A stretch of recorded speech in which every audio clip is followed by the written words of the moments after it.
மதுரை பாரபத்தியில் நாளை தாவேக மாநாடு நடைபெறும் நேரத்தில் மழை பெய்திடக்கூடாது என தாவேக பொதுச் செயலாளர் புசி ஆனந்த் உள்ளிட்ட முக்கிய நிர்வாகிகள் யாகத்தில் ஈடுபட்டனர்.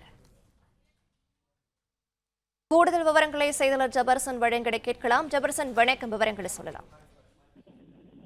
தமிழக வெற்றி கழகத்தினுடைய 2வது மாநாடு மதுரையில் நடத்த திட்டமிடப்பட்டு அதற்கான ஏற்பாடுகள் 95% முடிவடைந்திருக்கிறது.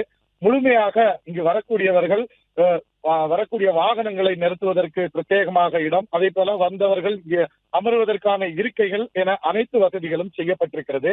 இந்த நிலையில் ஒருவேளை மழை பெய்து விடுமோ என்ற அச்சத்துல இன்று அதிகாலை 3 மணி முதல் சரியாக 4 மணி நேரம் ஒரு யாக பூஜை நடத்தப்பட்டது. அக்கட்சியினுடைய பொதுச் செயலாளர் புசி ஆனந்த் தலைமையில் இந்த யாகமானது நடைபெற்றிருக்கிறது.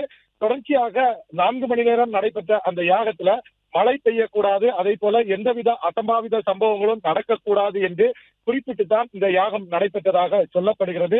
மேலும் பல கட்ட ஏற்பாடுகள் செய்யப்பட்டிருக்கக்கூடிய சூழ்நிலையில் எந்த அசம்பாவிதமும் தடங்களும் வராமல் அமைதியான முறையில இந்த மாநாடு நடந்து முடிவதற்கான ஏற்பாடுகளும் தீவிரமாக நடத்தப்பட்டு வருகிறது.